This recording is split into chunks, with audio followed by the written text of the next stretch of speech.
चलो देखते हैं trick to find magnetic nature of diatomic molecule within 5 seconds. ये मैग्नेटिक नेचर निकालना वैसे कोई बड़ी बात भी नहीं होती है, लेकिन 15 सेकेंड अपने को यूजुअली लगते होंगे, 15 से 20 सेकेंड, लेकिन 5 सेकेंड में निकल जाए तो अच्छा है। और आंसर दोनों तरीके से, ट्रिक से और जो आप ऑफिशियल तरीके से निकालते हैं वो भी मैच कर जाता है, तो आपकी एक्यूरेसी भी बढ़ सकती है। तो मैग्नेटिक नेचर होता क्या है एक्चुअली में? मैग्नेटिक नेचर का सवाल इस तरह से आता है कि बताइए कि ये जो गिवन कंपाउंड है ये पैरामैग्नेटिक है कि डायमैग्नेटिक है। उसके लिए अपने को देखना पड़ेगा कि पैरामैग्नेटिक क्या होता है और डायमैग्नेटिक क्या होता है। पैरामैग्नेटिक स्पीशी वो स्पीशी होती है जिसमें अनपेयर्ड इलेक्ट्रॉन हो, यानी कि इलेक्ट्रॉन जो है वो पेयर ना हो, इलेक्ट्रॉन का पार्टनर खो गया हो, उसका पार्टनर वाली जो जगह है वो वेकेंट हो। ठीक है। अब हमारे पास है डायमैग्नेटिक, जिसमें कोई अनपेयर्ड इलेक्ट्रॉन नहीं है। ठीक है, मतलब जो भी इलेक्ट्रॉन, जितने भी इलेक्ट्रॉन यहाँ पे हैं वो सब किसी ना किसी के साथ पेयर्ड हैं। ठीक है, यानी कि एक ही ऑर्बिटल में बैठे हुए हैं। तो अब हम देखते हैं कि हम कैसे निकालेंगे इनका कि कौन सा पैरामैग्नेटिक होगा और कौन सा डायमैग्नेटिक होगा, यानी कि इनका मैग्नेटिक नेचर इस तरह से। तो देखो भाई, अब अगर कोई एक ऐसी स्पीशी आपके सामने दे रखी है, जैसे कि मान लीजिए आपके सामने दे रखा है वो ऑक्सीजन नहीं लेते हैं, एक काम करते हैं नाइट्रोजन लेते हैं। नाइट्रोजन आपके सामने दे रखा है। अब आपको पता है कि इसके अंदर होते हैं 14 इलेक्ट्रॉन्स। ठीक है, 14 इलेक्ट्रॉन्स इसके अंदर होते हैं। हम जानते हैं 14 एक इवन नंबर है, जो कि एक बहुत ऑब्वियस सी बात है। ठीक है, तो अगर इवन नंबर ऑफ इलेक्ट्रॉन्स हैं एक स्पीशी में, तो क्या उसके अंदर कोई अनपेयर्ड इलेक्ट्रॉन आ सकता है? खुद ही सोच के देखिए, 14 इलेक्ट्रॉन है किसी स्पीशी में, तो क्या उसके अंदर एक अनपेयर्ड इलेक्ट्रॉन आ सकता है? नहीं यार, क्योंकि 14 है, इवन है। इवन है इसका मतलब जो भी होगा वो पेयर्ड होगा। ठीक है, इसके थोड़े बहुत एक्सेप्शन है, लेकिन ये बात बिल्कुल सही है। इस स्टेटमेंट के थोड़े बहुत हमारे पास एक्सेप्शन है, लेकिन ये बात बिल्कुल सही है जो मैं अभी बताने जा रहा हूं, कि अगर आपके पास ऑड इलेक्ट्रॉन्स हैं उस स्पीशीज में, ऑड इलेक्ट्रॉन्स हैं, तो वो कंफर्म, लिख देता हूं, लो, कंफर्म, सॉरी, कंफर्म क्या होगी? पैरामैग्नेटिक स्पीशी वो होगी, शॉर्ट में लिख दिया।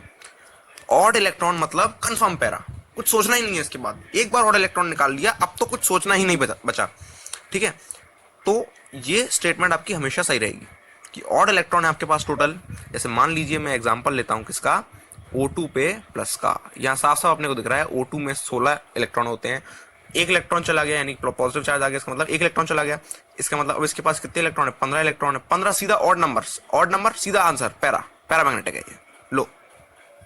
ठीक है, तो इस तरह से हम क्विकली आंसर दे पाएंगे। अब थोड़े बहुत एक्सेप्शन आ जाते हैं यहाँ पे इस केस में, इसलिए मैंने इस वाली स्टेटमेंट को 100% करेक्ट नहीं कहा था, इसको 100% करेक्ट कह रहा हूँ। किस स्टेटमेंट को नहीं कहा था? कि अगर इवन इलेक्ट्रॉन है तो ये पक्के से क्या होगा? डायमैग्नेटिक होगा। ये बात पूरी तरह से सही नहीं है। ठीक है, तो सही बात क्या है? सही बात ये है कि इसमें दो लोग बड़े बदमाश हैं। ये जोड़ी बड़ी बदमाश जोड़ी है, वो है बोरॉन की और ऑक्सीजन की।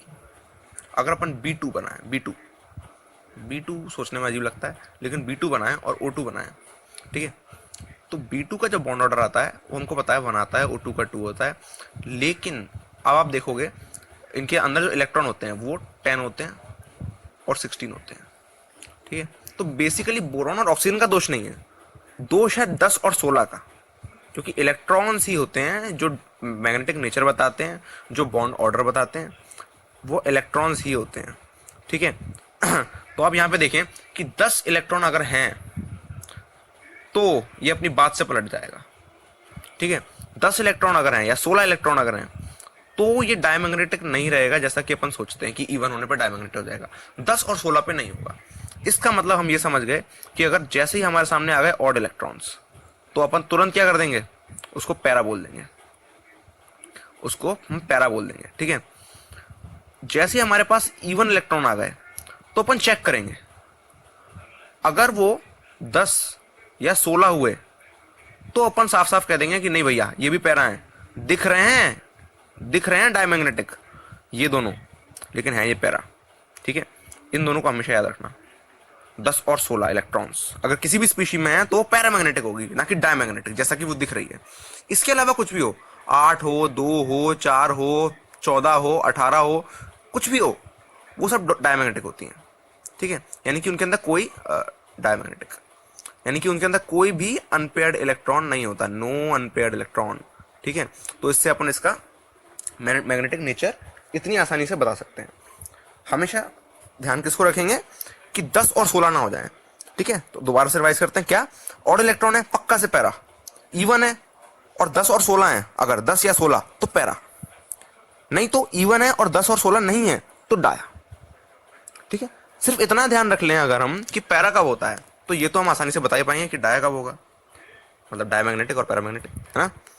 तो ये थी छोटी सी ट्रिक, बहुत छोटी सी ट्रिक, विद्दी सी ट्रिक।